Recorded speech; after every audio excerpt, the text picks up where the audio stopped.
Students, जैसा कि आप लोगों को पता है कि जो लीनियर इक्वेशन होते हैं वो एक सीधी लाइन होती है। अगर उसका हम ग्राफ प्लॉट करें तो वो एक सीधी लाइन रहेंगी। तो अगर हम दो लीनियर इक्वेशन की ग्राफ प्लॉट कर रहे हैं तो आइदर वो दोनों जो लाइन है वो पैरेलल होंगी या फिर इंटरसेक्ट करेंगी। और इसके अलावा अगर कोई एक और ऑप्शन हो सकता है तो ये हो सकता है कि दोनों लाइनें एक दूसरे को कोइंसाइड कर रही हो, मतलब एक दूसरे को ओवरलैप कर रही हो, एक दूसरे के ऊपर से जा रही हो। तो वो कैसे होता है? यहाँ दो सपोज कर लो लीनियर इक्वेशन है a1x + b1y = c1, a2x + b2y = c2। तो बिना ग्राफ ड्रॉ किए, बिना सॉल्व किए हम बता सकते हैं कि वो दोनों लाइनें कैसी होंगी और उनके सोल्यूशन कैसे होंगे।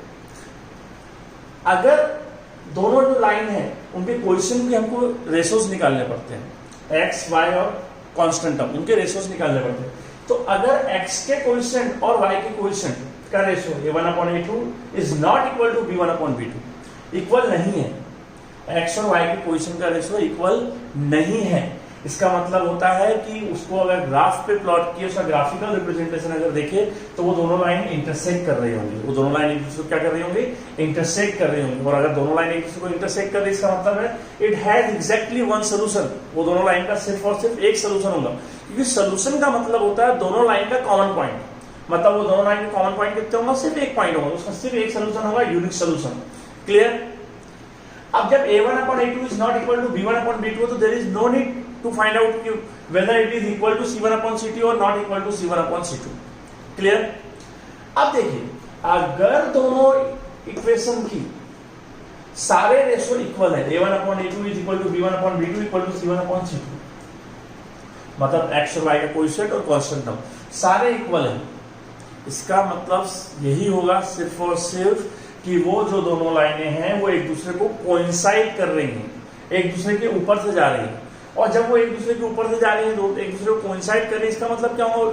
उससे कितने सोल्यूशन होने चाहिए? Infinite number of solution, infinite number of solution, infinitely many solution, क्योंकि वो एक दूसरे के ऊपर से जा रही है। इस तरीके से एक लाइन ये है तो दूसरी लाइन भी उसके ऊपर से जा रही है, मतलब सारे के सारे जो पॉइंट है वो लाइन्स के वो कोइंसाइड हो रहे हैं। क्लियर? इक्वेशन देख लेते हैं हम, x + 2y = 3, तो दूसरा equation 2x + 4y = 6।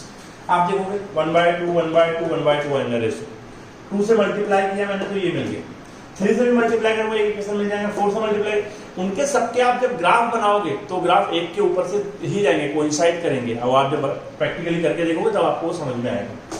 Last condition की अगर a1/a2 is equal to b1/b2, मतलब x और y के जो कोएफिशिएंट है उनका रेशो तो सेम है बट वो कांस्टेंट के साथ इक्वल नहीं है, मतलब it not equal to c1/c2। इसका मतलब होता है वो दोनों लाइन कैसी है? पैरेलल लाइन है। और पैरेलल लाइन है इसका मतलब वो लाइन कभी एक दूसरे को इंटरसेक्ट नहीं करेगी। मतलब ये दो ऐसी लाइन होती है जिनका कोई कॉमन सोल्यूशन होता ही नहीं है, इट हैज नो सोल्यूशन। पहले यूनिक सोल्यूशन था, इनफाइनाइटली मेनी सोल्यूशन थे, इट हैज नो सोल्यूशन, कोई सोल्यूशन ही नहीं होगा।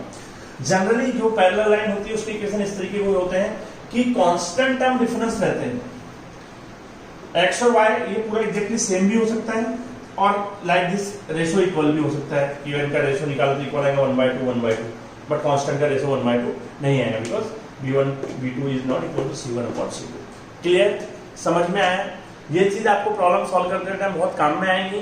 और ग्राफिकल मेथड के प्रॉब्लम सॉल्व करते टाइम, ट्रांसफॉर्मेशन मेथड के प्रॉब्लम सॉल्व करते टाइम हमको कई बार देखना पड़ता है कि जब यूनिक सोल्यूशन होगा, मतलब ये वाली कंडीशन होगी, तभी हम प्रॉब्लम सॉल्व करेंगे। इस कंडीशन में ही आंसर आएगा, इन दोनों कंडीशन में आंसर नहीं आएगा, because it has infinitely many solution. तो वो आंसर क्या निकालोगे आप? यहाँ सोल्यूशन ही नहीं है, तो सिर्फ इस कंडीशन में आपको प्रॉब्लम को सॉल्व करना पड़ेगा।